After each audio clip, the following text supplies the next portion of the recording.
Hello, friends. I'm Kush Khandelwal, and this is Ageless Athlete. A few years ago, I started asking questions that would not leave me alone.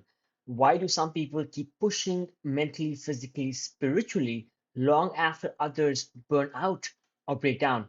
What does it really mean to age well when you still crave movement, meaning, and mastery?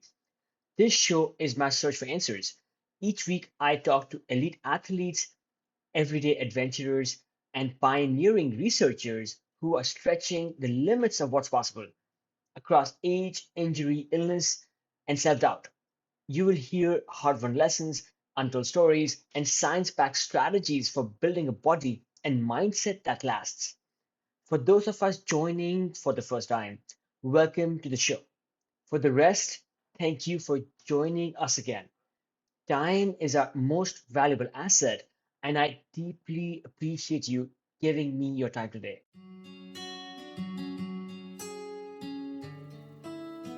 Imagine this: you have built a life in motion, powering through rugged triathlons, clawing up steep trails on a mountain bike, flying down single track like the trail itself is cheering you on. You are at the top of your sport, and then one day your body fails. You are told you may never run again, that you will live with chronic pain, that your career and your identity are over. But Jamie Whitmore didn't just survive cancer. She reinvented herself as a Paralympian, as a mother, as a mentor to the next generation of athletes. And she did it not with perfect conditions or a pain free body, but with sheer, unrelenting guts. Her Instagram handle is at Gutsy Tiger, after all. So, in this episode, you will hear Jamie's journey not as a neatly wrapped comeback story, but as a deeply human ride through grief, faith, hope, and hard but joy. We talk about what it really feels like to train and race with a paralyzed leg, why XTERRA, an off-road, gnarly version of triathlon, was her true athletic home. And yeah, some fun stories there. How coaching high school runners helps her stay young, accountable, and lit up. And then what it means to light up when you cannot see it. How to train smarter, stay consistent, and keep showing up into your 40s, 50s, and beyond. And if you stay till the end, you will hear about Jamie's epic core workout routine that keeps her ahead of even 15-year-old athletes that she coaches. Jamie reminds us that aging isn't the end of athleticism. It's an invitation to find new strength, deeper purpose, and a different kind of fire. And if you're looking for a shot of perspective or permission to keep chasing your next chapter, this conversation is the one.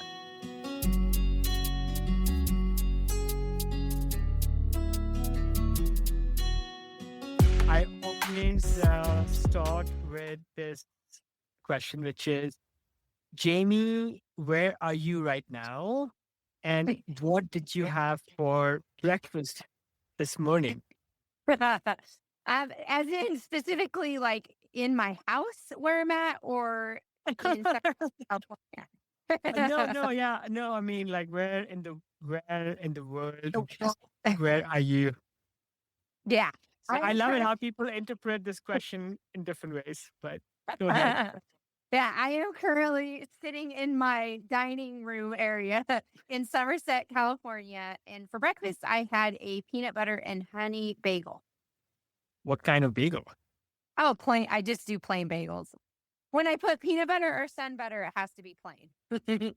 I will have to agree. I think that sometimes you go to bagel shops, maybe, and this is this thing about the US, everything has to be overloaded.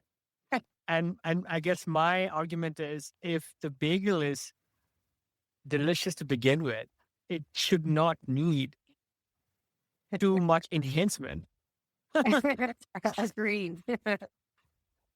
And then Somerset, California, I think you were sharing that it is somewhere near Sacramento. Is that correct? I would say I'm evenly spaced between Sacramento and South Lake Tahoe. Okay. So maybe it is cooler than No, Sacramento and then also closer to South Lake Tahoe for escapes. yeah, I'm very close to. Have you ever heard of Sly Park? I have not heard of Sly Park. Oh my goodness, it's like Jenkinson Lake. It's about 14 miles from me. It's up in Pollock Pines. So Okay. that if I need to get out of the heat, because it does get hot here, like we get the hundreds, I will just go up to there, and it's usually maybe it gets a high of 90, but Sure. normally it's nice. Yeah. My one stop on regular trips to Tahoe from San Francisco, actually, I would say return trips would be a stop in Auburn to I get burgers. So are you that's anywhere near the other Auburn? side. Yeah, that's the other side. Oh, that's the other side. Got it. Got it. Uh, Great. Jamie, for folks tuning in who might not know your story, how do you introduce yourself these days? It's been such a long journey. It's I'm now Ryder and Christian's mom, which are my twins. But gosh, no, seriously, my journey's been so long, from collegiate athlete to professional triathlete / mountain biker, which I specialized in XTERRA, and I did that for about 7 years, and then got cancer. So then I was like cancer patient, cancer survivor, and then became Paralympian. And I've actually been a Paralympian longer than I was a pro. So I'm heading into my 13th, or is it 14th year as a Paralympic cyclist. And I'm not getting any younger, yet I still feel as, like this young chicken. Some Jamie, days, some days, not every day. sure. Well, Jamie, you've had more chapters in one life than any of us can possibly imagine. When we were trading messages, you were sharing about what today was going to be like. And you mentioned you coach cross country in the morning. Then you like to train before it gets deathly hot. Yes. And then you switch into soccer mom mode. Yes. So what did today actually look like for you? So I'm generally up at, about 5:15 to about 5:30 in the morning. Mondays are always earlier. And then I call myself Moober, which is mom Uber. And I live out in the middle of nowhere, but there are still kids that live out here with me that will be going to the same high school as my kids, and they're running cross country. So I generally make anywhere from 2 to 4 stops on Monday morning picking up kids. So I show up to our final destination, which is in Folsom. So that's an hour's drive away, and out of my car comes 7 children. and then I will lead them.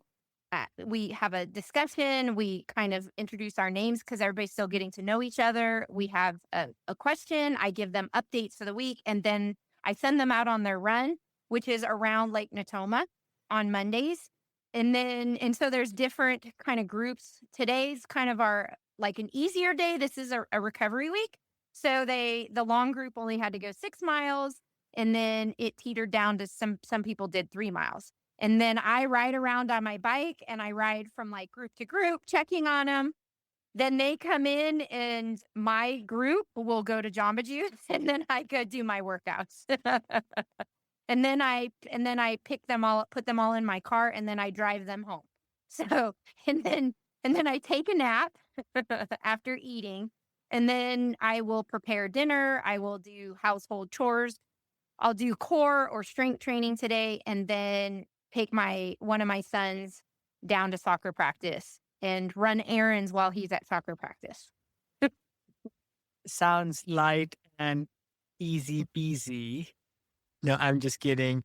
When a lot of us think of the term soccer mom, I don't know if that term Yeah. is, maybe it's a bit sexist, but when we think of that, we just think of a parent who's dropping their kids off and sitting by the sidelines, either working or, looking at the phones while the kid completes their sport or their training or maybe any kind of workshop and then takes them back.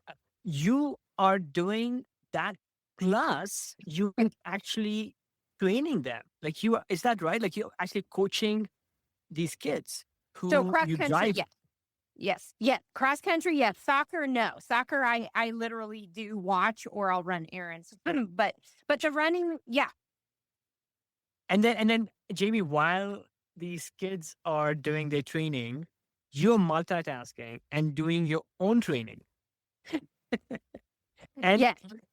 and so okay, so does this routine take place on most days?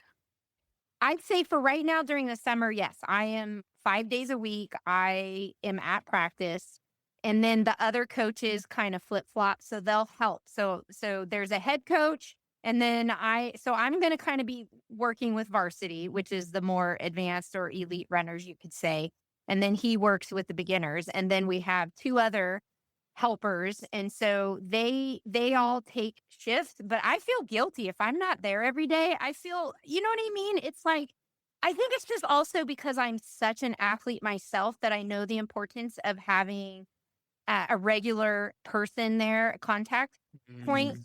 And I also used to coach way back right when I got out of college. I coached a high school and I still am in contact with a handful of those kids to this day. One of them is turning 40 next month and I will be at his birthday. But it's one of those where I mean, it's like how you get your credibility, right? If you want kids to listen to what you say, you have to practice what you preach. And so all of these kids see me, they're committing to being there every day. And so then they show up. So that's, yeah, it's a balance. It's a lot of work. It's very early mornings, but I love it. It's absolutely a ton of work. And one thing right away I can see is that power of accountability. Because, yes, I mean, getting good coaching is the foundation. But if they see that the other person they coach is also making that effort and showing up every day, I think I mean you don't have to be an adult to start owning that bit in one's own progress. And yes, you are now inspiring this new legion of athletes, the same way perhaps you were inspired yourself when you were this young buck training to be a professional at an early age. One other thing I have to ask, your Instagram handle, Jamie, is Gutsy Girl. Where did Gutsy that Try come Girl. from? Gutsy Try Girl.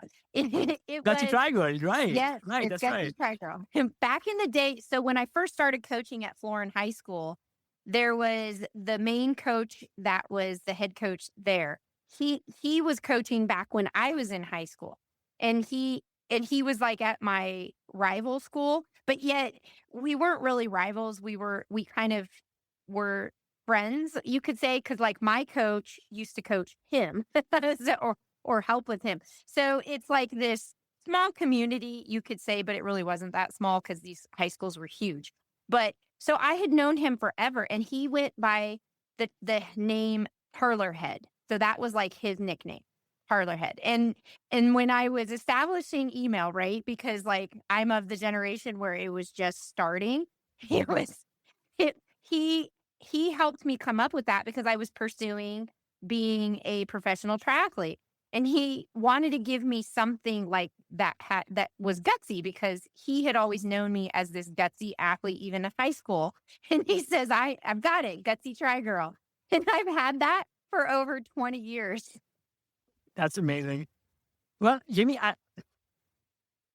you were, absolutely a talented athlete. And I'm guessing many people in your cohort were also talented, also achieving at a high level. They were all working hard. But what was it about you that your coach decided to kind of give you this title, this adjective? I think it was just because I was the type that like never gave up. I was a very high energy athlete, very talkative. And I didn't generally back down on anything. So, I think it was just those kind of attributes that he thought warranted the nickname Gutsy Try Girl. I think it's funny, Jamie, when I think back of maybe the coaches I had, or maybe even coaches that a lot of people have had. Like, I think one thing that a lot of coaches will tell their students is you have all this talent, but you need to go out and work harder. You need to not give up. Right. And you, on the other hand, sound like you were surprising even your coaches. Yeah, I mean, I so my actual high school coach, Coach Hunt, was, and I still talk to him to this day. Yeah, he always, I don't know, he opened up like his home, and his wife, they always invited me up to go like run hills around his place, and they really went that extra mile to get me where I needed to go. You know what I mean? Because like in this day and age, I mean, people are getting fat, kids are getting faster and faster. Every time I turn around, I was just at our like masters meet for high school, and I couldn't believe how fast kids are running 800s. And they're, I mean, girls are going sub 5 minutes in the mile right now. And I just think that's incredible.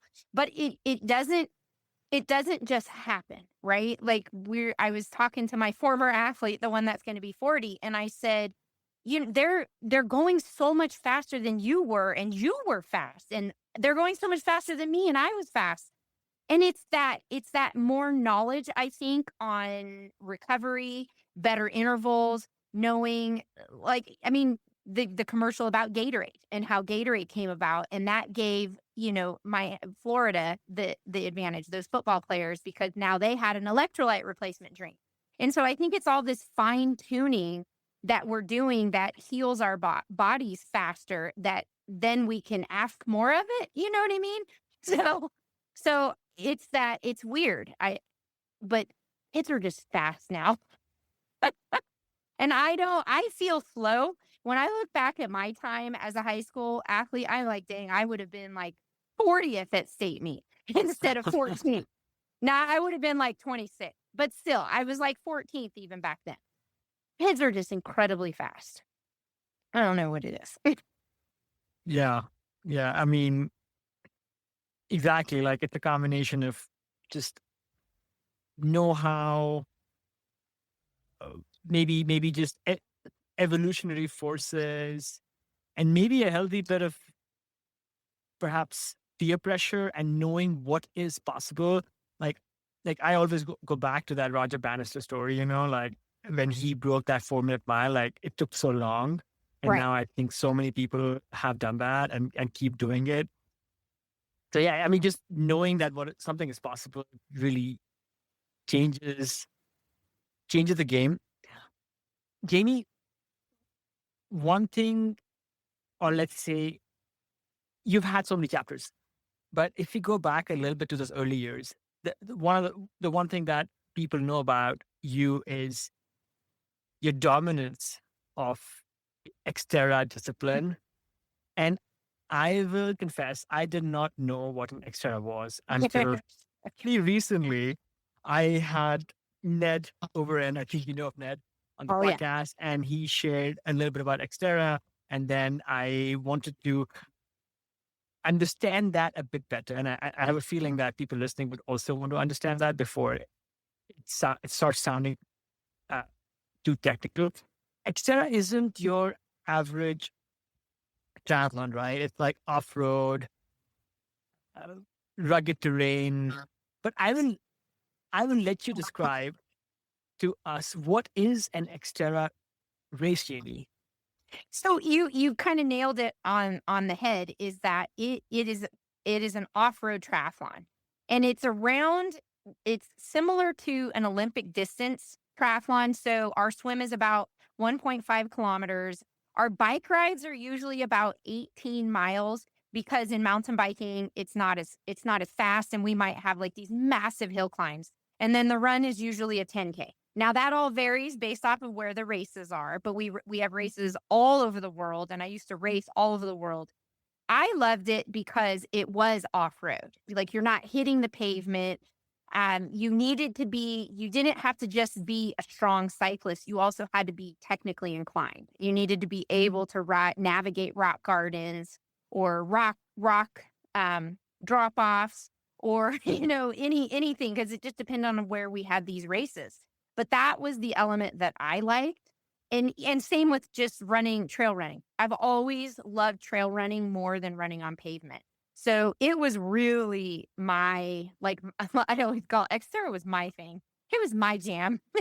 But yeah, I did for 7 years. I raced all over the world in places like Hungary and Mexico and Costa Rica and Brazil. And then let's see, Japan was a big one that I raced at a lot. Austria, Germany, Netherlands. And the year I got sick, I was gearing up to go to New Zealand and South Africa. So that still like hurts a little that I never got to race those two. But I mean, to me, it's one of the most exciting like triathlons you can do. And I'd say the shortest one probably took me a little over 2 hours. And then one of the longest ones I did took almost 4 hours because it was so muddy. So that's why I say it's a range. It's definitely a range of just the terrain itself is what can make it longer. And maybe unlike a regular triathlon, sounds like you can't really compare the metrics from one to the other because, well, I mean, I do a bit of mountain biking, and I know that every track, basically every ride I go on can be so dramatically different in the last, which is kind of part of its appeal. Yeah, no, exactly. It's 100% it. And the swims are never the same. I mean, any triathlon, the swims are like, they're going to be off a little bit. But yeah, there's no measuring, there's no comparing. You can't even compare year to year because let's say it rains one year and then it doesn't rain another year. Just the dryness or the wetness of your mountain bike trails can change it. And in Milwaukee one year, I lost my shoe in the mud. Like we were running and I stepped one foot into the mud and my foot came out, but my shoe stayed in. And I had to like go and yank it out of this sticky mud and then throw it back on. And that was the closest race I had ever won. And it was by I think it was the second closest, but 18 seconds. I went running into the finish line chute. It was about a 400 meters. And I had just passed the gal that had led the entire way. Wow. You lost your shoe, but you still somehow managed to come from behind to win this thing. I mean, if that is not the definition of competitiveness and maybe also gutsiness, Yeah. I don't know. I don't know what is. Obviously, you love the discipline, and sounds like that was this apex moment in your career as a competitive athlete to have been able to go and do these races all over the world. Jamie, when you think back on those years and all those exciting, fun places you went to, maybe what is that one place or that one race that makes you think back and smile and still get excited? It's hard to narrow down, because each one holds a special place in my heart. Like Keystone, Colorado, by far was the highest altitude, which made it really hard, and that's why I liked it, because everybody else would make excuses, and I would just be like, I don't care that we're starting at 9,000 feet and climbing to almost 12,000. I will go. And, and Tahoe was kind of the same way. You're starting at 6,000 feet and you climb up to 8,000. So altitude, I would say I did really enjoy those.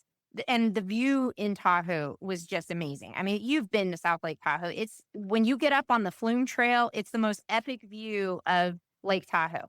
But then the people of Japan were some of my favorite people in the whole wide world. And we raced in this little mountain. Well, I don't know how little it was, but it was called Lake Maranuma. And they had this very traditional Japanese hotel that you always had to take your shoes off. You would wear like a robe. You had your special Japanese robes. We would have traditional Japanese dinners because this was a very, very traditional Japanese hotel. And it was just such a small kind of race that was mostly Japanese athletes or athletes from Guam that you felt, and same with Saipan, but my favorite island, where it has so much World War II history, right? And then you've just got the whole European scene. They were all very different. Netherlands was this beach race. So I guess if there was a race I did not care for, I would have said Netherlands, simply because it was flat. It was so flat. Like we rode on the sand. We had to specially make my tires. I took downhill tires and we grinded off the knobs so that we could go on the beach. But then you would ride off the beach and we called it the dunes, which was a little bit of a hill, and it was super sandy. So you had to have knots. You couldn't just run like, a road tire on there. So that one was not my friend. And one year a buoy sprung loose and it was super choppy water and people were getting washboarded up onto these like things. And I was just like, this is insane. I mean, Brazil also on this island was amazing. It was called Ilhabela. And the people there, the culture, the food was so amazing. So it's hard. It's really hard to pick. Even Czech Republic, we raced around a castle. I mean, how often do you get to say like you Wow. raced around a castle? So yeah, it's really hard to pick. I hate Maybe the question I should have asked is, which of those destinations does not make you think back with romance, and maybe you should have just and then you would have said Netherlands because the Netherlands. I love the Dutch. I love the Dutch. It's some of the kindest people on the planet. A beautiful country, but I would say I would not think of the Netherlands as like the first place I would think to take a mountain bike, or in my case, maybe my climbing shoes. Right. Again, just staying for a second on the origins of XTERRA, like, was it where did the sport start really, and like how did it suddenly became so ubiquitous? Maui. It was because you had Kona. So Ironman in Kona was just blowing up. People were going, and then it started out as Aquaterra. I believe it was in 1996. And so I was still in college, and it was like, I can't even remember the originals, but it was just a bunch of people had come over from Ironman and then kind of did XTERRA following that. It was like the week after, or it was 2 weeks after. No, I think it was a week after. So anyways, long story short, you had people like Michael Tobin, Ned Overend, and then all your Ironman athletes kind of trying to figure out, like, is the mountain biker going to excel or is the triathlete going to excel? And I think that's what was so neat. And the niche about XTERRA is that you, depending on the course, one was stronger than the other, right? But Ned Overend is 100% the reason I even really kind of committed to doing XTERRA, because I had shown up at Tahoe and I got second place. And long story short, I didn't qualify as an amateur, but I qualified as a pro. I was pro mountain biker, but I hadn't turned pro in triathlon yet. And you could have a pro license in either one of those. But because my USH triathlon was still an amateur, when I got second that day and should have won like $3,000, they wouldn't give it to me because the insurance was with USA Triathlon. So they ended up like erasing me from the the standings, the finish results. And Ned Overin, I knew exactly who he was because I was working at a bike shop, and he said, "You really should not keep pursuing mountain biking because you could have a career in XTERRA." And I was just like, "Oh, it's Ned Overin. Okay, I'm doing XTERRA." And then he helped me get my first coach. I remember going on a ride with him. Like Ned was like, he was just the greatest person ever. Great spokesperson. And so I mean, that was what I loved about XTERRA too, is that you could seriously toe the line with any pro, and you could be an amateur and take off, and you're right next to them. And that was cool. And then I was pro, like I had one race as an amateur, and then I was a pro, and people were towing the lines with me. So Wow. I mean, it's like, it's funny how getting the right bit of guidance at the right time can have such a transformative impact on one's journey. And looks like it shifted your trajectory towards this format that you seem naturally gifted for. Back in those days, Jamie, were you able to make a living racing? Like, okay, so like yes. everybody knows that of triathlons, and the world's best are sometimes recognized in places outside the sport. But like, what were you doing on those days? Were you a full-time act? Were you supporting yourself doing, I guess, working at a bike shop? I'd say when I was pursuing being a pro mountain biker, yeah, I was living in my dad's house, um, working at a bike shop. I think I cleaned houses. I was coaching. It was just any odds and ends job that also gave me the freedom to train when I needed to, but then make a little bit of cash.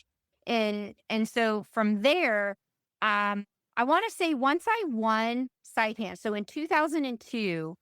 So I turned pro at the end of 2001. And so I was still, oh, let me tell you, when we'd go to races, my ex-husband and I, we would sleep in our car rental, because it was either you could keep the car for a day or you could keep a hotel for the night, but then you wouldn't have a car to get to the airport. So sometimes it meant sleeping in airports, sometimes it meant sleeping in our car rental, eating peanut butter and jelly sandwiches, like, you know what I mean? Like, it was a true starving, like, athlete story. And many of us have them for those days.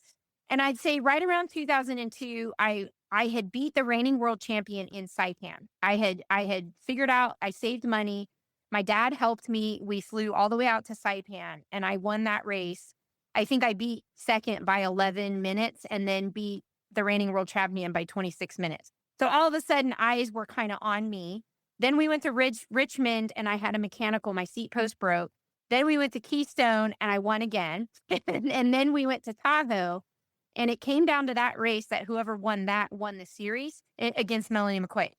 I ended up winning that, like, decisively. So I won the whole thing. And then by the time I was heading into Worlds in Maui, sponsors were kind of coming up to me and saying, "Hey, we'd like you to use our product," and this and that. And I'd say over the 7 years, like I rode for Felt Bicycles. My last year I rode for Cannondale. Reebok was a huge sponsor, TYR, Cliff. Oh my gosh, Cliff. And then do you remember First Endurance was the other one. And back then, First Endurance and Cliff Bar, because they had different products that didn't compete with each other, I was able to be sponsored by both. And then as soon as they both had bars and gels and drinks, they were like, "You got to pick one." So, I remember acai, which was, if you've heard of the acai drink, Yes, which is yes, it's yes. like a super fruit, right? From Yeah. South America, Brazil. There you go. And so someone approached me from Zola Acai and sponsored me for 2 years. And it's like you fall into this, and then you win. Winning meant a lot of money. I would get invited out to Europe. They would host me in places or put me up. I would say, see the Netherlands. I did stay in my first 5-star hotel. No. That was amazing. Like I was like, this trip was fully worth it because of this hotel. And Maybe that's how they lured in all the top athletes, right? They're like, well, exactly. But it was just that. Like you made it happen. Like you figured out a way. And then I'd say by 2003, I was full-fledged, making enough money. 2004 was like my best year. I won every race but two. So I won the European Tour Championship, which was a payout for winning the series. I won the USA Championship Series, and then I won Worlds that year. So that was like my big year. And then I'd say 2005 and 6 were a lot of up and downs, and 7, lot. And it was, but I still was holding pretty strong, like in the sponsorship, because I'd like to say I had a good personality, but I did. I represented the companies that I partnered with quite well. I believed in every one of them. I didn't jump from sponsor to sponsor going after money, which is, I think, what a lot of kind of athletes do. And I just couldn't do that. Once I had formed a relationship, Michelin, that was another one, Michelin tires. But I just formed these great relationships with these companies, and I liked staying with them, and I believed in their product too. Because like you can't win on stuff that's not good. So I'm going to be honest, when you're at the elite level, sometimes it really does come down to equipment or choice of tires or how much air you put in your tires. Like it's the smallest of details that can give you the win. and that for sure. Like, but even if you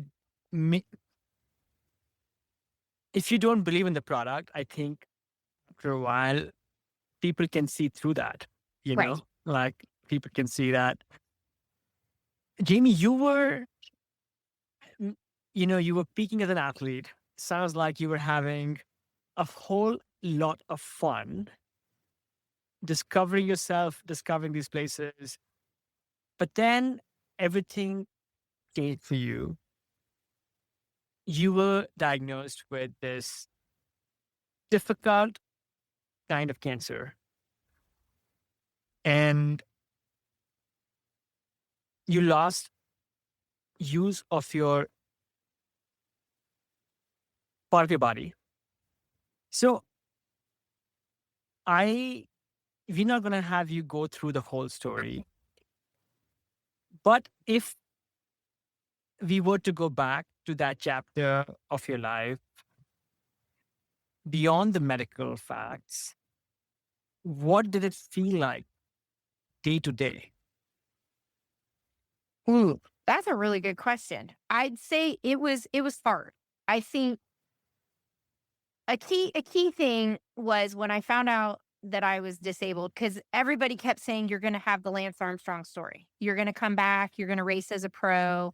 Like there wasn't a great grasp on how I had been disabled from this cancer, right? And so my thought when I realized that my foot didn't work the way that it should is I thought, how am I going to go down a water slide? Like, how will I climb the water slide and how will I go down? I mean, these are the things you think of. But it was, I describe it as a really hard time with dark points, right? Because I can remember being up in the middle of the night struggling with pain or, wondering, like, is this my life forever? Like, am I just going to be confined to a bed? Because the other thing that maybe people want to know is that the cancer came back, and then I got sepsis. So it was not a short thing. It wasn't like I found out I had cancer, I went in for surgery, and then I healed. This was a year-long process of being very scared that the cancer would come back a third time and I wouldn't survive. And so I just remember having a lot of emotions of like, the best way to explain it is I couldn't see the light at the end of the tunnel. And so I would force myself to be that light. And it was this constant choice of every day of I'm going to get up because one day I'm going to ride a bike again. And Bob Babbitt was probably one of the most crucial people that could have called and said, Jamie, there's always the Paralympics. And this was while I was still in the hospital. We had just made the announcement that I had a disability, and it was the single thing that I hung on to keep going forward, right? Because I had to learn to walk again. And if I was going to ride a bike, I had to be able to walk. And so it was just taking steps forward, and then I would kind of get knocked back. And then I would take more steps. And it's like I would take 5 and I'd get knocked back 4. And so I think one of my biggest quotes was, if you can't see the light, you have to become the light. And that's all I did, was I just held on to hope that one day, because I could see it in my head, I could see myself riding the bike again. And then I just kept persevering until I finally did, for lack of a better word.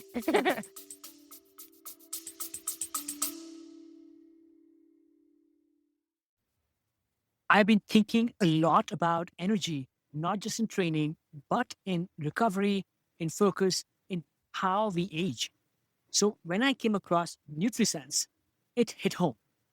It's a program that pairs a 24/7 glucose biosensor with a dedicated dietitian to help you understand how your body responds to food, stress, sleep, and movement, and then act on the data. I chose it because I wanted something real, not another hack or one size fits all plan, just honest insight into what's actually going on inside me and how to build habits that last. NutriSense has helped over 150,000 people take that step. And if you want to try it, you can get 33% off your first month with code Ageless15 at nutrisense.io. Again, that's nutrisense.io, code Ageless15. You can also find this information on the show notes for this episode.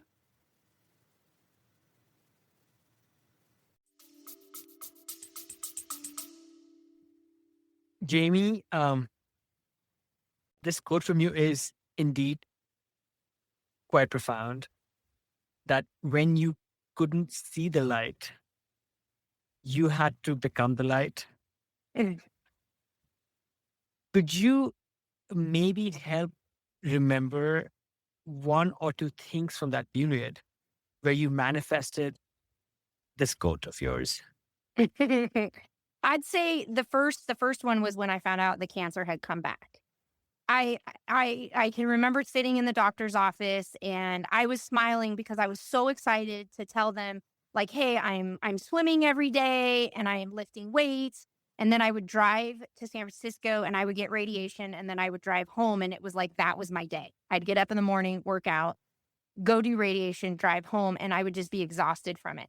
And so on day 4, I was so excited because they had called me into their office, and you could, like, doctors have this like straight face. They're just like, and so I'm sitting here telling them, like, it's so great, and I'm finally off my walker, and I've got this cane, and my AFO's working, and you could tell that they had something to tell me. And he said, Jamie, we don't know how to tell you this, but your cancer's back.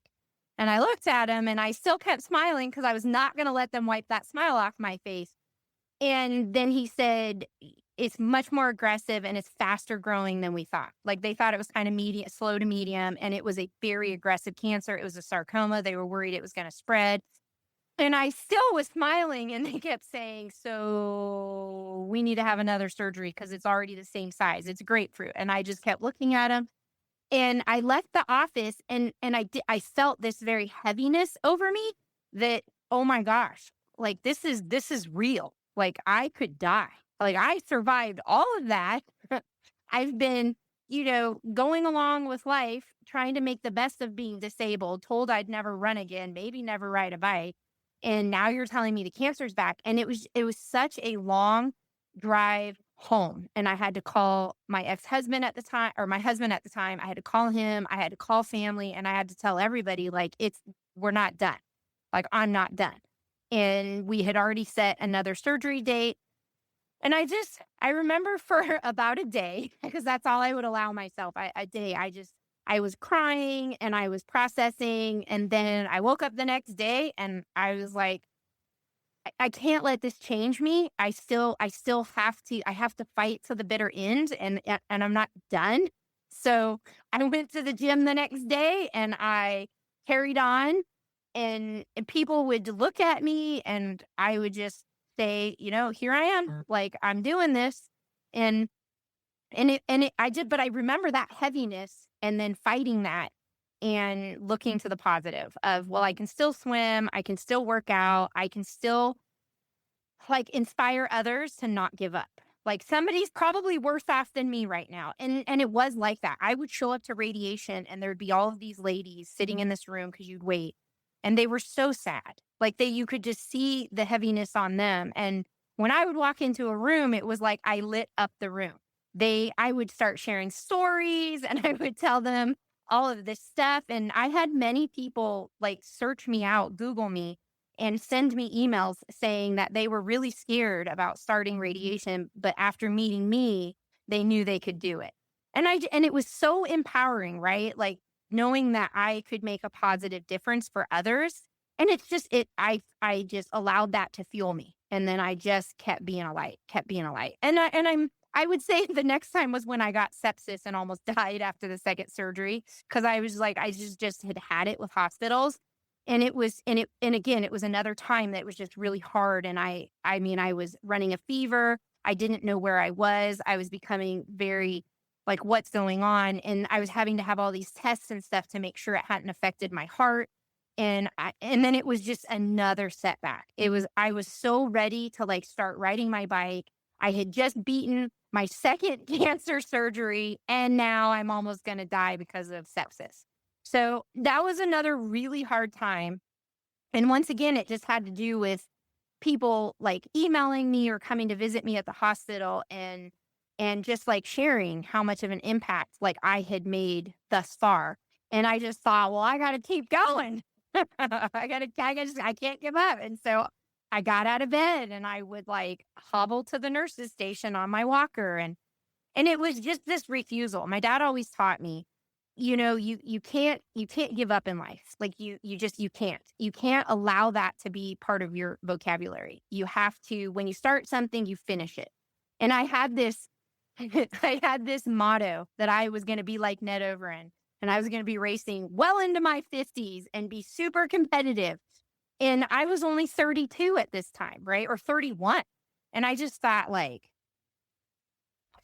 this can't be the end of my story. I can't let cancer win. I can't let cancer dictate my next chapter. And so there was just this refusal of like, no, I'm going to decide my next chapter. So that was how I could continue on and be the light. Was that just that refusal to give up, I think. One other thing I sense from your story is that you took it upon yourself to also get your message out. And that started inspiring others. But I also sense that that service maybe came back to you because you found this purpose, maybe in some ways different, maybe even greater than your calling as just an athlete. And sounds like it came back to give you this mission that you can't let yourself down, and you can't let your legion of fans down in your fight. You've kind of nailed it. Like I'm a person of very strong faith, like very strong faith. And I felt my sense of purpose. And I often told myself that if I could help one person, then everything I went through was worth it. And that 100% gave me motivation because for me, it was, this is part of God's plan for my life. And I need to honor it. Like that's the thing is we all have this opportunity while we're here on earth to make the most of it, right? To have the biggest impact. And you're either going to take from that or you're going to give. And I'm a giver. I really like pouring into people. It's why I'm coaching high school because it's so important. Like people need to know that they're valued as a human being. Like they're valued for showing up every day. You don't have to be the fastest runner, but you can show up every day and be part of this great community that you have to try. Like I would always tell my kids ever since they were little, you have to try. You have to try. You don't know. You don't know where you can go or what doors will open up or what you're going to like if you don't constantly like try things. And then you can decide, "Ah, I don't like that." But yeah, for me it's definitely being out there. As you can tell, I'm an extrovert. And I love, love, love meeting people and just learning about them and then sharing my experience so that hopefully if they ever encounter something that they think, "Oh my gosh, I can't do this," they can remember the time that they met me and say, "Yes, I can. Yes, I can." Like that's my whole goal is teaching people that yes, you can. You can do it.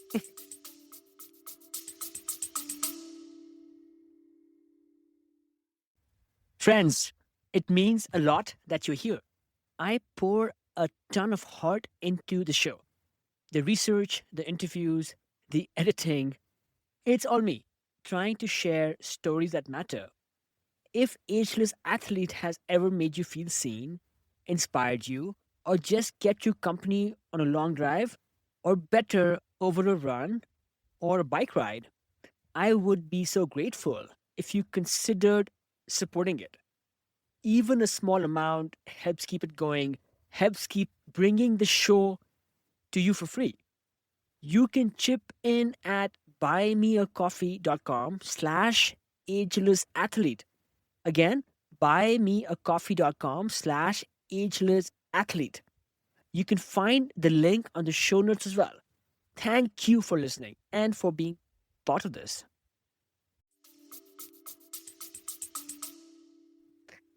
And yeah, just simply incredible, Jamie. You changed focus, and thanks to the support system you had created, you decided to find this new focus and enter a new sport. Can you just take us back to that moment where your identity had shifted and you are absolutely so positive? It's, but were you also freaking out on the inside as you sought to, I guess, maybe you wouldn't have taught yourself like that, but you were like reinventing yourself. Yeah.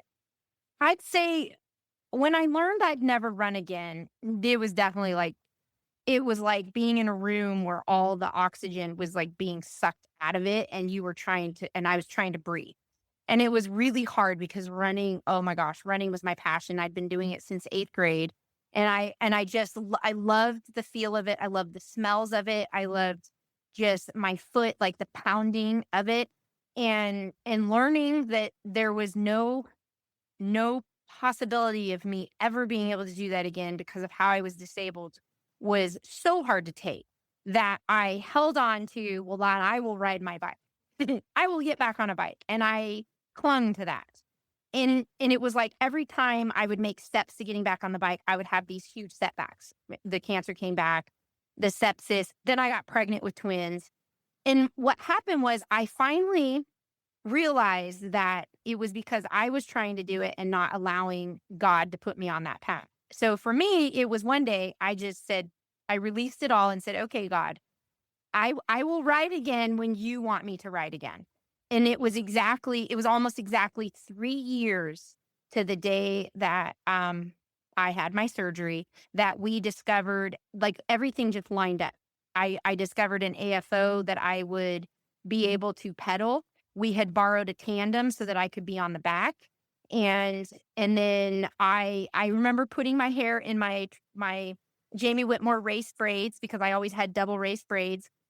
And I put my Michelin Babibdom kit on, and I was waiting for my husband at the time to show up, and we went for a ride for an hour. And it was like, I mean, it was like freedom and independence because I had relied on so many people for 3 years for my care, for helping me learn to walk, for taking medications, for feeding me, bathing me, that this was the first time that I felt like I didn't feel disabled and I felt independent. And then that led to my first ride on my own 2 days later. And I went mountain biking because I don't do anything. I don't do anything easy. Like I went straight to mountain biking. And it was crazy because like it wasn't the technical downhill stuff that got me. It was the uphill because I was so weak and it was so hard that, and the one leg didn't quite work right. So I was learning how to now ride with this disabled leg that just didn't really have strength and kind of flopped all over the place. And so then it just kept evolving. But word had gotten out that I had gotten back on the bike, and someone had contacted me from Lifetime Fitness to do Leadville 100. US Paralympic Cycling had contacted me, and it was just like, oh my gosh, when I stopped trying to do it myself and let the plan, like it was like it just boom, boom, boom, boom, boom, boom. And everything started happening. Cannondale was like, we got you, we got bikes for you, we'll hook you up. And then I don't even know what came first, right? Because I was training for Leadville to get into Leadville, but then I was also pursuing maybe getting on the national team the year of London, the London Paralympics in 2012. And so I ended up going to nationals. I won my category. I got classified, but then I didn't make the team because I mean it was such a long shot anyways. Like I had only been training for 3 months. And so then, or like 6 months. But then Leadville was back on the table, and Leadville was always on my bucket list. Right. So I ended up doing Leadville, and I ended up earning the small belt buckle because I did it in under 12 hours. And I, Columbine, like it's the one where you climb all the way to the top and that's your halfway point, and then you kind of descend all the way down.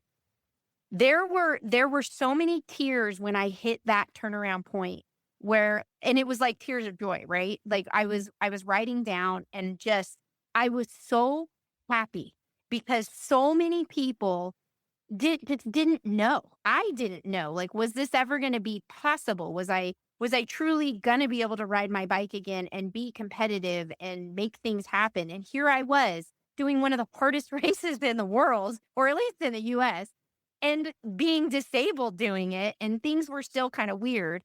And I completed it. And I was passing people, I was passing tandems, I was ripping down the downhill.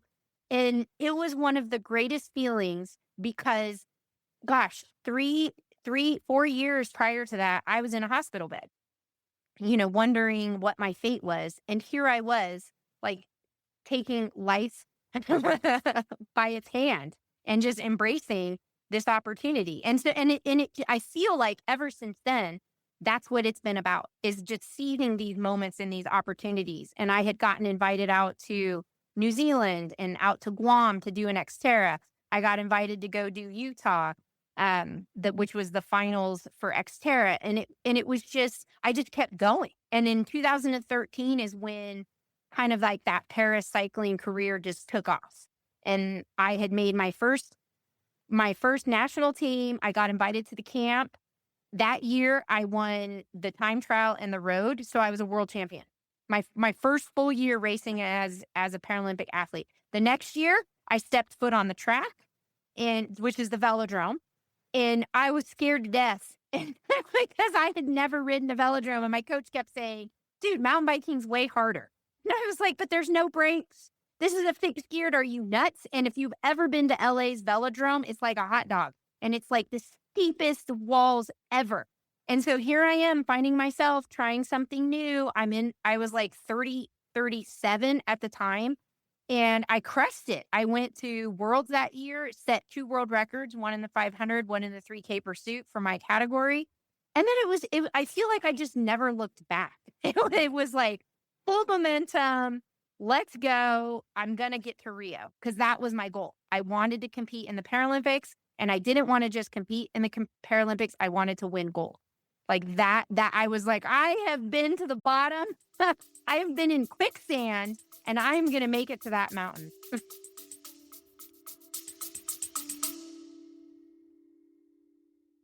Hello, friends. Just a quick break.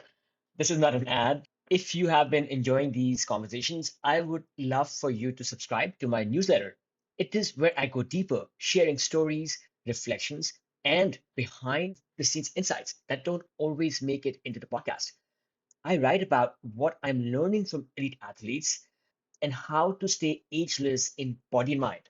If you have ever wanted a thoughtful, inspiring read that ties it all together, training, aging, mindset, and awe, you will love this. You can find the link in the show notes or just head to agelessathlete.co. Again, www.agelessathlete.co, that is, to sign up. And yeah, just a couple of emails a month, and you can unsubscribe anytime. Absolutely no spam ever. Okay, back to the show.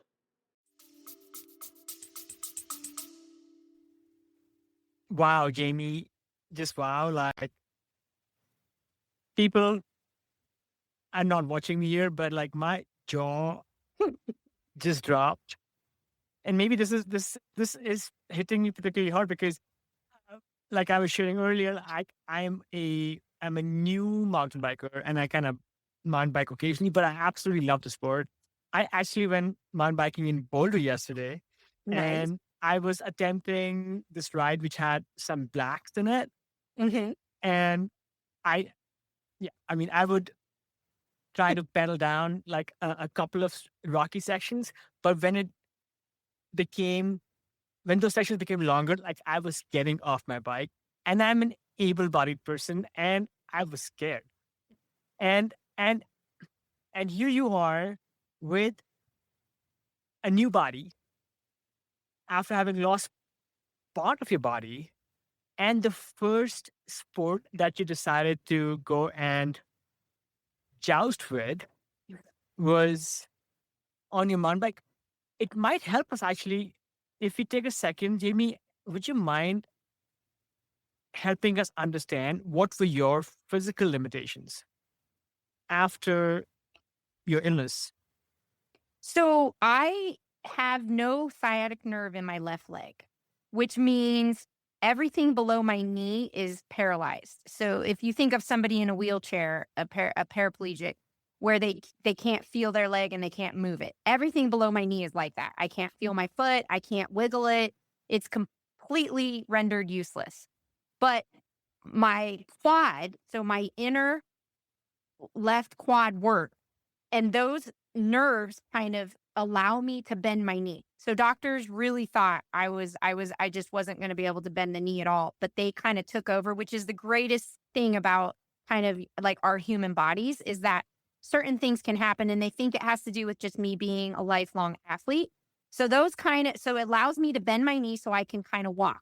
But I have no glute muscle and I have no hamstring. So the best way to tell people is about a quarter of my leg work and it's just the inside and my knee. And when you see me walking, you and I if I have pants on, you might think that I'm an above the knee amputee or a below the knee amputee. Like you can tell there's something physically wrong. And when I have shorts on, then you can really see. And then a bathing suit, definitely, because there's just zero glute muscle. So if I were pedaling, right, your foot can go in a circle and you can kind of control the whole point, right? You've got your hamstring, you've got your quad, you're going in a circle. This one, it's like I can go and then it'll get stuck here. So this one has to push till it can bring it all the way up over here and then it can push again. So it only has that little bit of range of pushing. So that's why it's always been so hard for me to figure out riding. But you can't tell if you're looking at me, right? Because the pedal I'm clipped in and I have to be or my foot will fall off. But it goes with the pedal. It just goes. And so this one's doing most of the work and then this one will kind of help. And I've been working with different crank sizes. So the shorter I've gotten on this side, I don't do a full extension and I can feel the quad working more. And the other thing is my knee will often hit the frame because it comes so inward. So it's a weird thing. But again, if I am not clipped into that pedal with special shoes, my foot will just fall like that because I don't know where it is and I can't, there's no grip, there's no traction. So I often fall if I'm not paying attention or my foot catches on something. If I'm mountain biking, I always have to be with someone because if I'm ever off camber and the good foot is like the kind of dangerous side, I can't fall inward. So I can often fall over the cliff or I fall to the bad side and then I'm stuck. I can't get out because I have no way to articulate my ankle to clip it out. So my son will usually come running. You okay, mom? So you figure it It's- out. I'm I'm still like trying to visualize this, Jamie, because mountain biking is so three-dimensional. Mhm. Road biking, I can still see that, you can get in that zone and your body is kind of moving like a robot, and your other leg is the rest of your body compensate for that bit of differential where your affected leg cannot feel the entire rotation. I can kind of see that. But mountain biking, where you have to be so agile, I I'm just wondering, like, yeah, just the first couple of rides you went on, and like how scary, or maybe that was maybe the rides were one way, one yet another way of helping you forget the trauma that you were in, because like you probably had to be so like in the moment, on the trail. Yeah, but you're right. Like had to learn to adjust, right? Because if you're going through a rock garden, you're often wanting your cranks to be level. Or when you're turning, if you're turning to the right, then you've got this one up and you're planting it down. And I had to learn to do things differently. Like I'm stronger now, so I am closer to my old style of riding. But back when I first started riding, oh my gosh, I would be descending down and I would have all my weight on one side. And if I hit something, I could feel it fishtailing, but I was very right dominant. And now that, again, with the different cranks and just working on certain things, and my quad has just gotten significantly stronger, I can now descend down this way, and I don't have a fear that I'll lose control of my left side. But there's still, turning is tricky. Like, I still don't like to 100% ever weight on my inside leg when I'm going that way. So I'll kind of like teeter it out to the front and then go. And sometimes I clip pedals, but I mean, I'm not I'm not doing a whole lot of, like, I used to downhill to get better. I used to hit really hardcore kind of rock drop offs with like 6 inches suspension on the rear and the front. I mean, big forks. And I'm not doing that craziest stuff anymore. I'm sticking to like the smarter trails. Little bit of rock drop. Jamie, I mean, do you sometimes even surprise yourself with like how far you've come? Yes, all the time. My thing I told myself when I was in the hospital, people used to say 15 years from now you're going to forget. It'll just it'll be in the back. And I didn't I don't want to be that way. And it's hard because I'm disabled, so you never forget that you had cancer. But I always remind myself, like, on a hard day or a frustrating day when I'm coaching the kids and wish I could run with them or wish I could show them the drill. Instead, I have to show them a video because I just physically can't do it. I always tell myself, like, there was a time when you couldn't even get from my bed to the door. And then from the door to the nurse's station was hard. And then walking a loop in the hallway. And so I hold on to that just enough to always, like, find the joy in today. because it can be frustrating. People can be frustrating. Like, when I see so many kids with talent, right? And they just kind of are "Eh, like, I'm not going to run today," or that's too hard. I'm not going to do that. And it like kills me inside because I would do anything to just be able to go for an easy 3-mile ride. And I feel that. I feel that hurt of, you are wasting a gift. And I think that's the hard thing for me is I can see potential in so many people, but they have to see their own potential and their worth, right? Like, I can't tell them you could be doing this. And so for me, though, that's when it's just a little bit hard. But I often surprise myself when I'm like, I would say, bouncing around and thinking I can't do something. And then I kind of pull it off. And I was just like, oh, wow, I could do that. At least I tried. Because there's a lot of, like, when we're in the weight room, I try to show them stuff. And then I make jokes about it. But it's back in the day, I couldn't even do like a plank jack. And if I have enough momentum, like I can actually move my leg to the outside. But if I just stand there and try to move my left leg out, it won't go. But I could do a plank jack. There was a time I couldn't even What is hold sorry? a plank I know jack. what a plank. Yeah. I know what a plank is. What's a plank jack? So a plank jack, so you know a jumping jack, you know how your legs spread out? Yes. So a plank Yes. jack is you're in a plank form and your legs jump out. And then you come back in. And then you jump out and okay. My core is so strong. Like these high school kids have nothing on me. I laugh at them when I make them do my because I'm like, you guys are letting a 49-year-old disabled person outcore you. So I challenge them by the end of the year, can you outcore me? Because you'll just see them all shaking. But it's because it's what I've had to do to be stronger, to be able to walk, to be able to ride better. Everything is about your core, right? It's your trunk. When your trunk is solid, the rest of your body is going to be solid. And I just feel like it's a longer life of sports as well, if you've got that solid core. So I've worked a lot. And there was a day I couldn't even do that. I couldn't even do a plank. And I'd fall. So I can do chin-ups now. I can do a lot of push-ups. I mean, and I would say every time I do squats, it's always one leg. That's the thing about being a one-legger. That's crazy. Everything's a pencil squat. You know, you're always squatting with one leg. I mean, it's a Jamie, like how much of your time every day or every week are you spending doing like, I don't know, crunches or like, I don't know, hanging leg raises or like, how do you keep your core so damn strong? Yeah, I would say it's like 4 to 5 days a week for 10 minutes. That's all I do. And I change it up. So my favorite is like stir the pots on a big Swiss ball, the big giant balls. Yes. You stir this way, you stir that way, and then I add where you go out and you come back in, and that is legit. And then I also use the TRX where I do a push up and then I go into a V, and then I do a push up and I go into a V, and those are my two like. And sometimes I'll bring out the big Swiss ball to the kids, and I'll challenge them to do a stir the pot. They can't even do one. Love it. I do like And 15.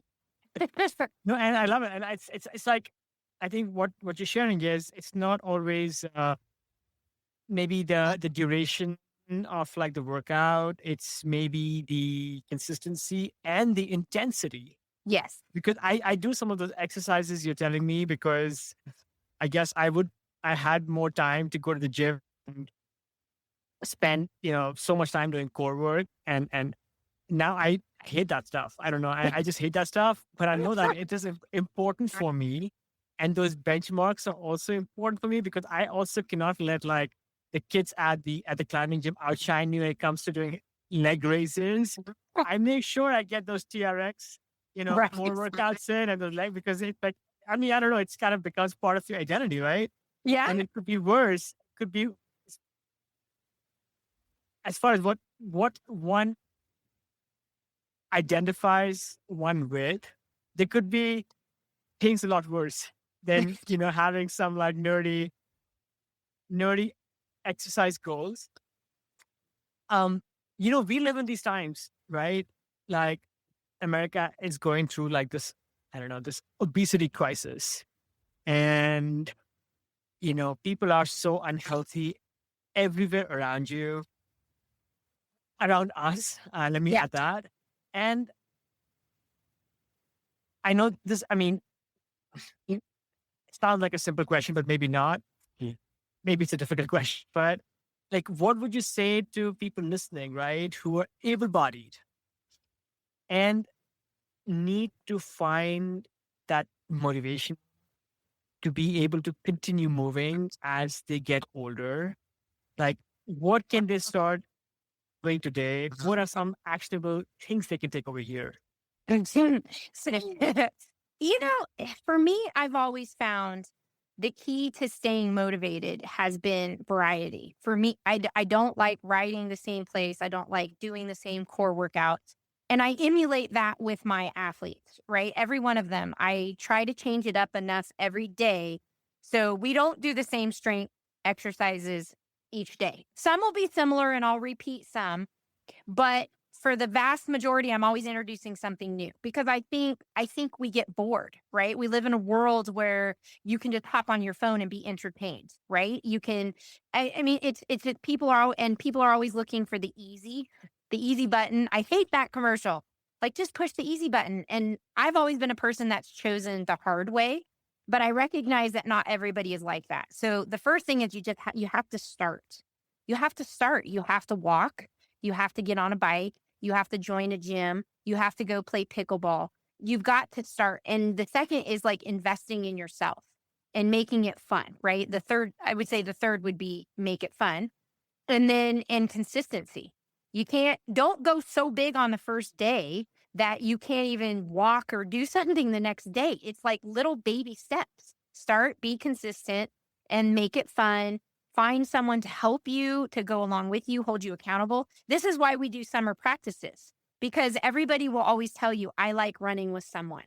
And if one of my athletes is by themselves, I will ride with them, or I will tell them either slow down a little bit to run with the people behind you or speed up and run with the group in front of you, because running by yourself is not fun. And the other thing I do with the kids that I coach is 3 days a week, we actually play running games, right? Because who doesn't like playing a running game? We do dodgeball, and you have to race to get the balls, and then you have to run back, and then and they're running all around. We've done a water gun fight where you're running around a football field, like chasing people with water sticks. Then we're going to do capture the flag this week. We've done sharks and minnows. So it's like a form of tag. And it's just, the kids don't even realize how much more they're now running because they're too busy being chased by someone or chasing someone. Sure.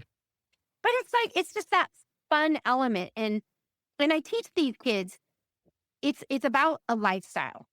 Being healthy and being active isn't just choosing to eat well, it's choosing to be active. And you don't have to run for the rest of your life, but it is the easiest.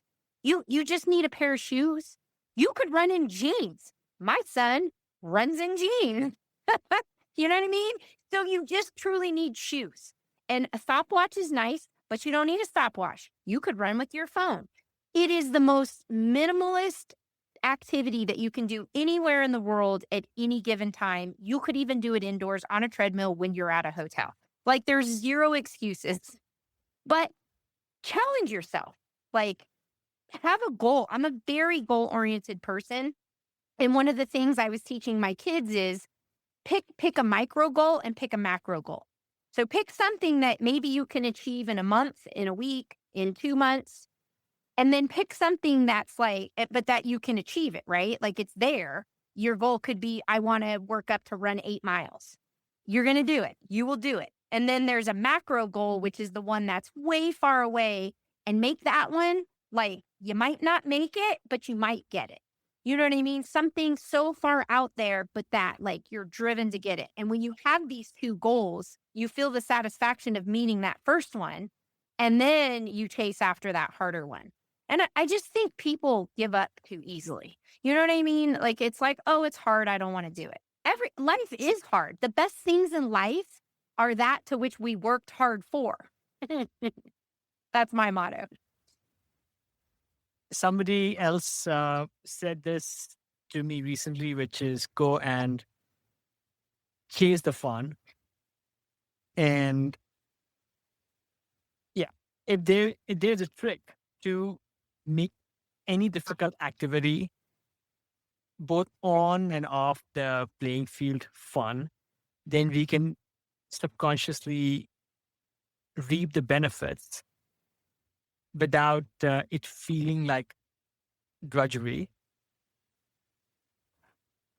Going on this train of thought, a lot of people who are listening to their podcast, they are trying to stay active, strong, and free in their 40s, 50s, 60s and beyond.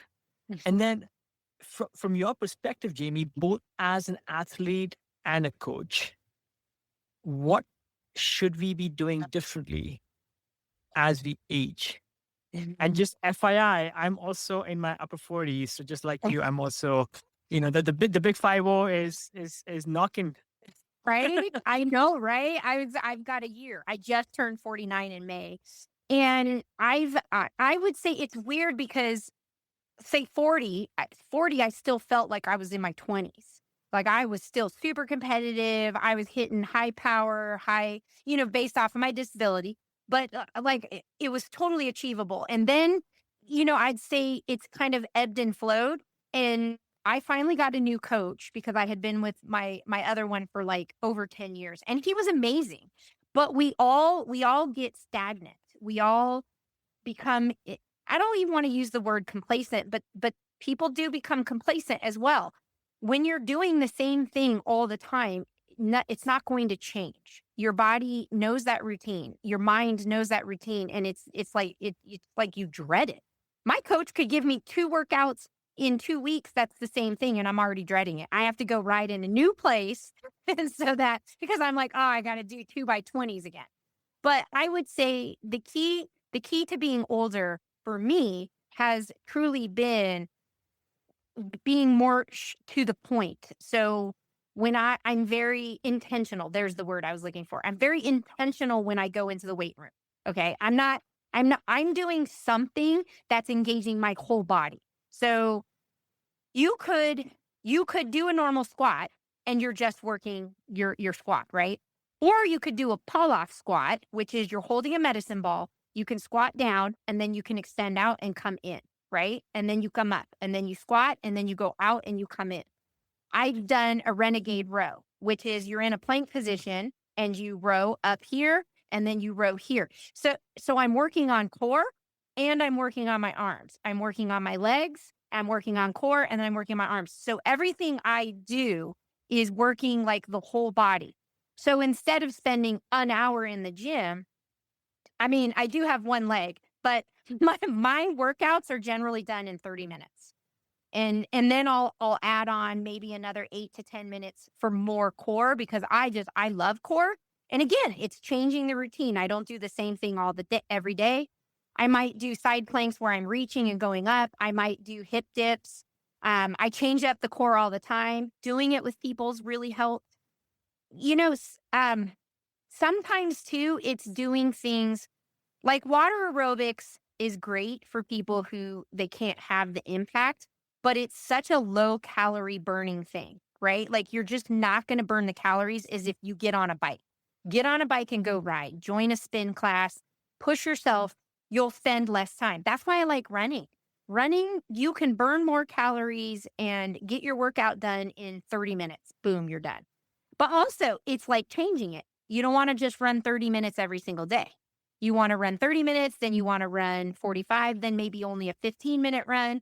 Then you want to throw in some accelerations or something. Like do a quick, if you're on a track, run a fast lap, run an easy lap, run a fast lap, run an easy lap. You have to constantly be changing what you're doing because the same thing will only get you to a certain point and then your body just plateaus. Your mind plateaus. So variety. So there you go. That in a very short way, it's variety. Sure. Jamie, do you work with your coach yourself? Like, do you have a plan that you follow, or is a lot of this based on gut and feel and I guess all the muscle memory that you have accumulated over time?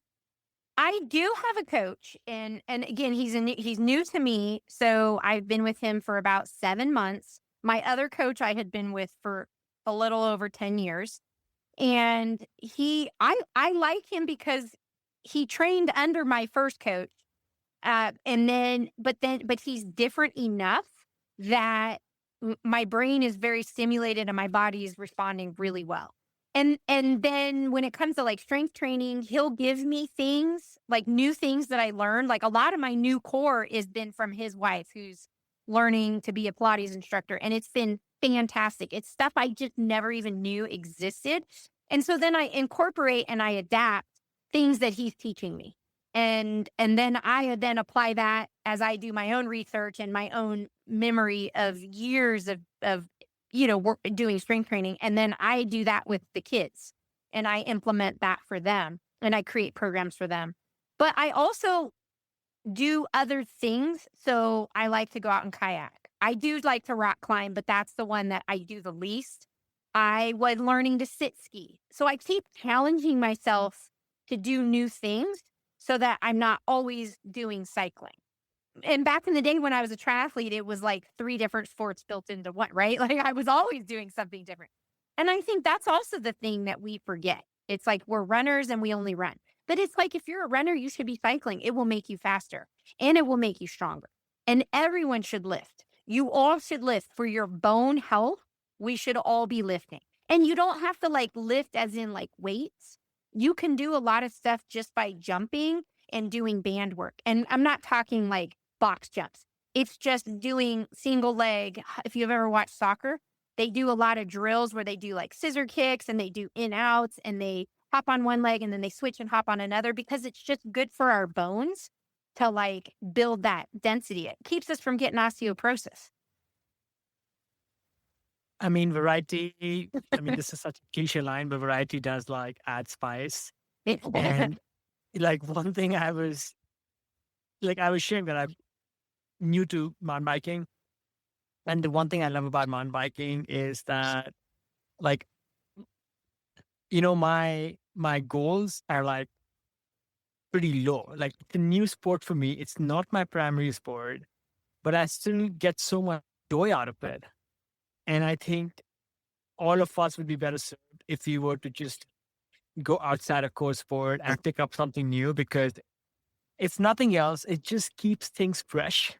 Yeah. So when one comes back to one's primary sport, it just feels like less heavy because you had so much fun, getting your ass kicked, like in my case, mountain biking, but in somebody else's case, it could be, I don't know, swimming or running or maybe even playing pickleball. Just good to have that. Just good to have this excitement of taking advantage of like all these resources that we have today that we didn't have before. Jamie, you have accomplished so much over the decades. I mean, you have come back again and again. Like, what excites you these days? What are you stoked about? I love traveling. If I keep racing because of the excitement of traveling. I like being the veteran. So while I might not be, the winner anymore, the world champion, I like that I can be in a race and be fifth, and then the next race I sneak into the podium and I get second or third. You know what I mean? It's like that. I've still got it, but I also then love coaching my kids and making my kids the focus of my life. And I've got 3 more years and they're off to college. So, and I'm a very intentional mom. I'm a part of their life. I like being a part of their life. I like being involved. I like teaching them and then so they can like spread their own wings soon. And after 3 years, in 3 more years, they're going to be 18 and they can choose to come to me for advice. But right now I can still keep giving it to them. But so for me, it's being involved in doing what they do. But first and foremost, like I love traveling the world. I love experiencing culture and tasting different foods and meeting different people. And so whatever will keep me doing that, I want to keep doing. And I also love being a motivational speaker. It's ever since COVID, it's kind of ebbed and flowed. And the last couple of years, because I've been so focused on now coaching their track and cross country teams, that I've kind of not been doing it a lot. But I've always found great joy in sharing my story and my journey with others because it is so many different elements, right? Like I've been the pro, I've gone down and hit the valley and then climbed the mountaintop as a para athlete. I'm a mom. The cancer survivor. There's all these like different elements that help me share my story. And it's very relatable to people because everyone will know either they themselves will have cancer or they will know someone. I mean, that's the world we live in. And people need hope because I've already lost like 2 friends to cancer. So it doesn't, not everybody has my story, and that's hard. And it's hard for people to sometimes have hope when they get a cancer diagnosis. So I think it's like super important for people to see like, hey, mine wasn't Lance Armstrong. I didn't come back and be a pro, but I did come back and do this, right? Like not everybody's story is going to be the same. You can still have hope. And ping pong. My son for Christmas. My son for Christmas was like, Mom, I want a ping pong table. This kid literally asked for a ping pong table, asked his dad for a special like $50 paddle. The kid's got mad skills. Like he's also picked up tennis and he's doing really well at that. But we will go out and we will have night ping pong sessions. And I practice as much as I can when he's not around, and he still kicks my butt. Like we're a very competitive family. We don't like to lose. Jamie, I will offer you this, which is I have to be pretty good at ping pong actually, we used to call it table tennis. Yeah, I still like that because ping pong sounds a little bit like silly to me, while it can be like a really engaging and a serious game. Yeah. And you also mentioned that when you go mountain biking, it's helpful to have a companion.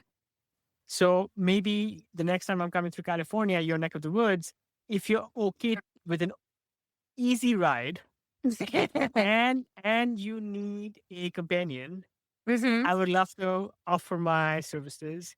And then we go back and decompress with some ping pong.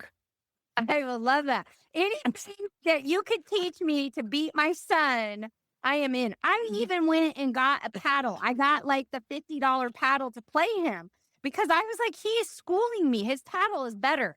He still beat me. One time I beat him, and oh man, I was like, nuts. And he's just like, well, I mean, given the way you take on things, I won't be surprised that by the time we meet, like you would have far superseded my ancient skills in the sport. Talking about your sons, do they realize? Do they know the phenom you were back in the day? It's hard to tell. Like, I don't even think they've ever watched one of my videos, which I think maybe when they were really, really little, like I showed them a video of when I had the two good legs and I was racing in Saipan or something. It ebbs and flows. Like they know because they've been to the 2 Paralympic games. They were there when I won gold. And silver. They've been to a few of my world championships, and they've been to some of my speaking engagements, but I'm still just mom. Like I'm the mom that embarrasses them or, like makes them clean their room. But their friends, I think, there's often times when a handful of their friends definitely are like super grateful that I'm coaching and they love that. And then sometimes now I think they're so used to me too that it's like, it's just Jamie. Do we have to run today? I don't hold that superstardom anymore. But once I get into a circle or a realm of people that are like, Jamie, are you Jamie Whitmore? Then you can tell that there's a little bit sense of pride that, yeah, that's my mom. That's my mom. But they'll never let me know that.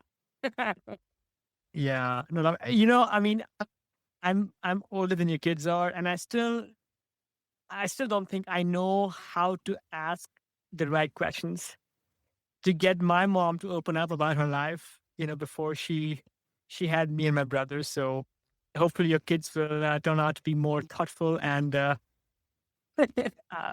better listeners than Jamie. A few questions before we let you get on with your evening. What's one thing you have changed your mind about in the last few years? Hmm. I'd say I used to be super like I liked to be able to control every aspect of what I did, right? And then it's like then you get cancer and you're relying on people, and then I had twins and you're really relying on people. And so I would say over the years I've learned that you don't that I don't need to control everything, that it's better to kind of be like a rubber band and be flexible than like a stick because you'll break. So I try to hold that, like, I just gotta be flexible. I gotta be flexible. I gotta let this go and then figure out another way. So I'd say that's the greatest thing is just not holding so tightly onto stuff and just kind of like letting it go and learning to like evolve and be flexible. Got it. Got it. Yeah, I mean, yeah, aging teaches us flexibility, if nothing else. Exactly. I don't want to break. And Jamie, besides your core workouts, It's, what's one habit or routine you swear by? because I do swear by core. Eating well, like the foods that think of your body like a car. If you run on empty, you're not you're gonna just not be able to go anymore, right? You can only go so far on fumes.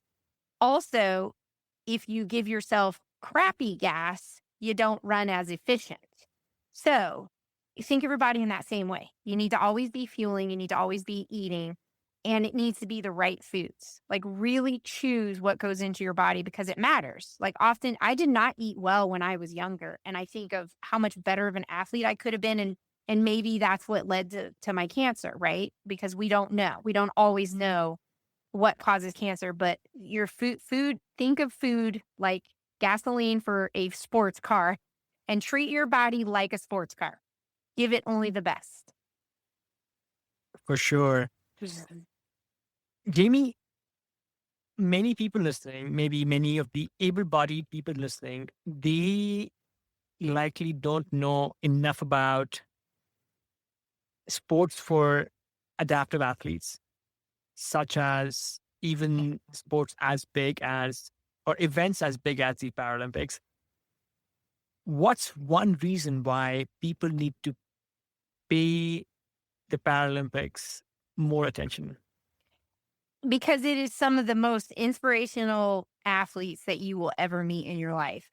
I mean, the stories that come from Paralympic athletes is so far greater than when I was like an able-bodied athlete. Like the hardest thing you might occur is, oh, I had a bad day, or I mean, there could be more emotional things that happen.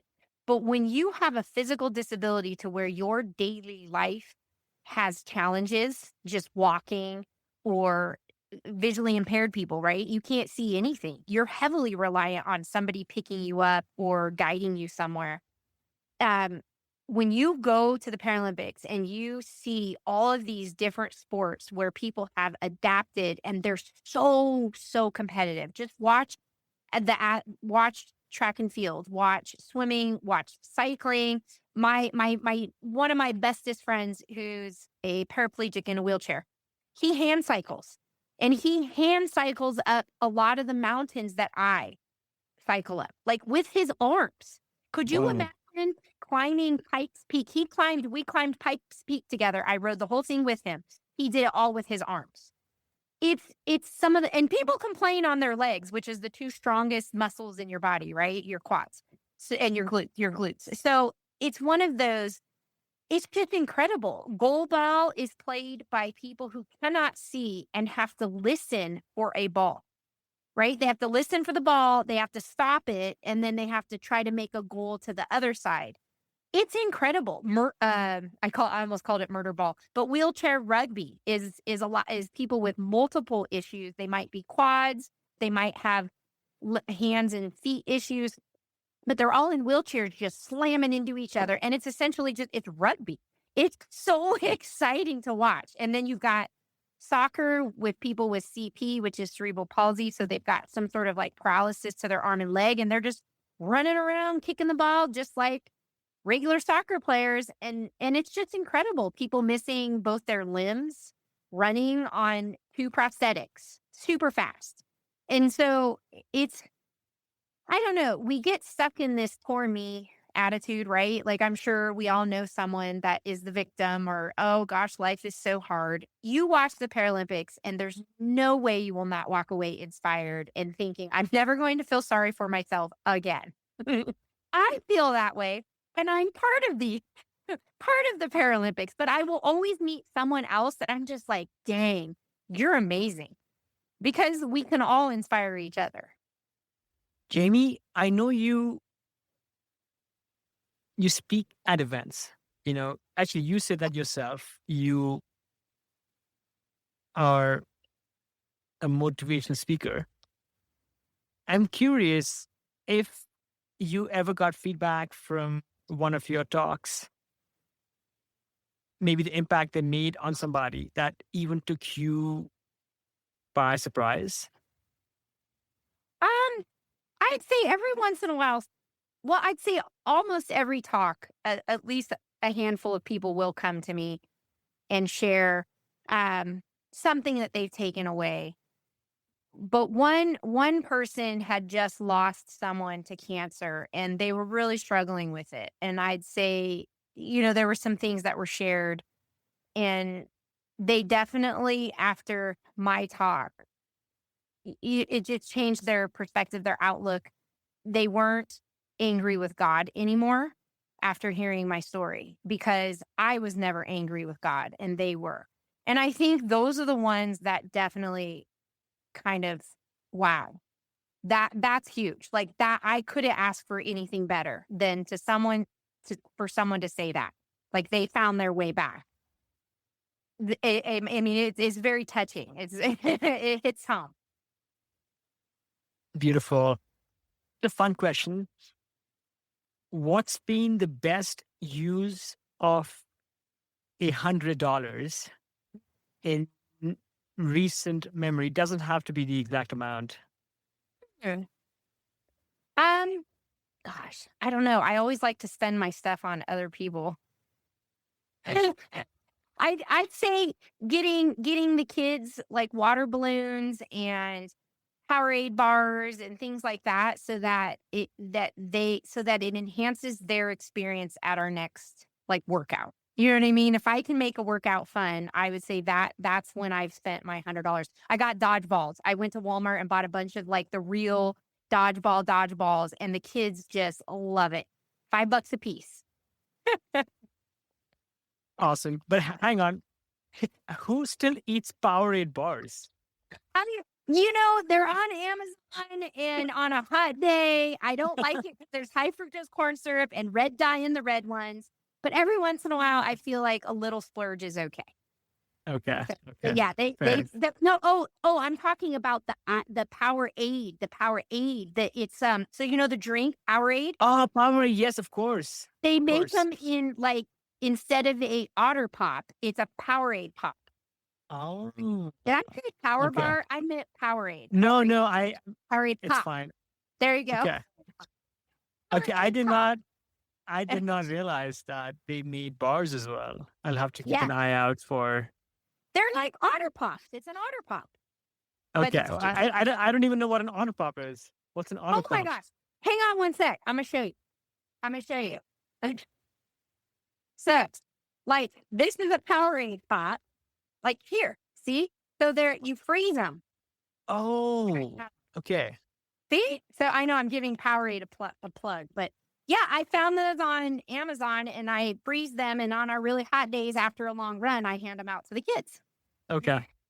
They look refreshing, and this summer, because the temps seem to be just rising higher and higher, I'll have to think about getting me some. And Jamie, final question: what does being ageless mean to you? I think I would say just keep going, like, not letting age get in the way of whether I can do something or not. We kind of, okay, let me give you an example. On our kind of on in the Paralympics, you can often be older. The Olympics is often younger people, right? I mean, gymnasts, they're not really exceeding 20 years old. But in the Paralympics, you can have a lot of 40-year-olds and 50-year-olds. It is not just for the 20-year-olds. And I think that's kind of one of the things is we are not defined by our age. We keep competing and we keep going. And that's kind of the thing is as long as I can pedal my bike, I'm going to race it until it's not fun anymore, right? Like if it's not fun, I don't want to do it. But, being ageless is just doing everything despite that it might hurt a little bit more the next day. Or, I love that.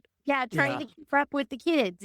It's just that refusal to sit on the couch or not do it because I think I'm too old. Like, I don't know. I hang out with all these 15-year-olds and I think I'm still one of the cool kids. Like I'm not 49. I'm not your coach. I want to hang out with you guys. You're the ones jumping off rocks and playing in the river and paddleboarding. You're who I want to hang out with. Love it. Yeah, no, it sounds like coaching these kids kind of helps you back in a way, which is like, it's different than hanging out with people, our age or older because from like being like the strongest or the most able, suddenly you become like somebody who needs to kind of keep moving to keep up with these young ones. Jamie, it's been an honor and a delight having you on the show today. Thank you so much. Thank you for having me.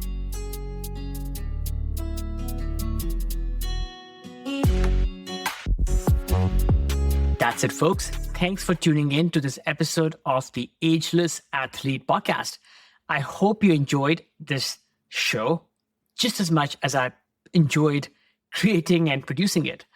Whether you are an athlete looking to push your limits or someone striving to maintain a healthy, active lifestyle as you age, there is always something new to learn. From Ageless Athlete, we bring you a fresh episode each and every week. If you liked what you heard, we would love it if you would take a moment to subscribe to the podcast so you never miss an update.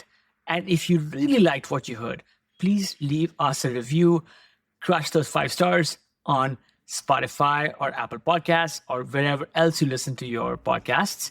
It helps us reach more people who are passionate about staying strong and resilient, no matter the age.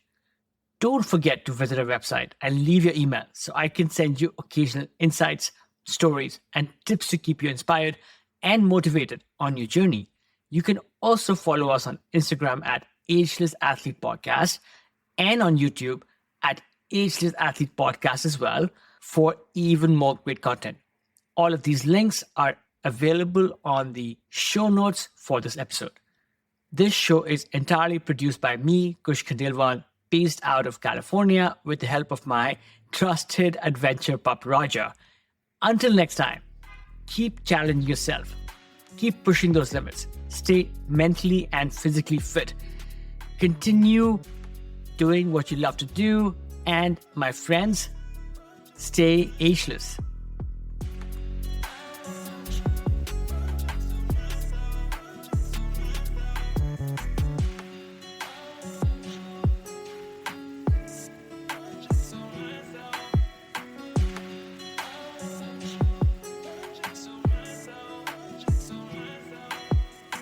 Friends, this is not an ad.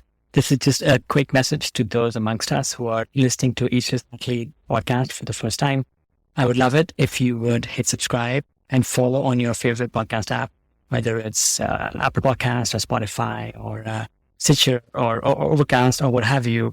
We bring you stories and routines and other inspiration from elites in the world of the best outdoor sports. In each episode, you will find how these athletes stay connected to the outdoors, maintain peak performance, and continue to thrive as they age. I encourage you to look through prior episodes and listen to a couple and see if they resonate. And then, come back next week. We release an episode each week. And I am really inspired to bring you some of the best stories from the world of the outdoors. Okay, back to the show.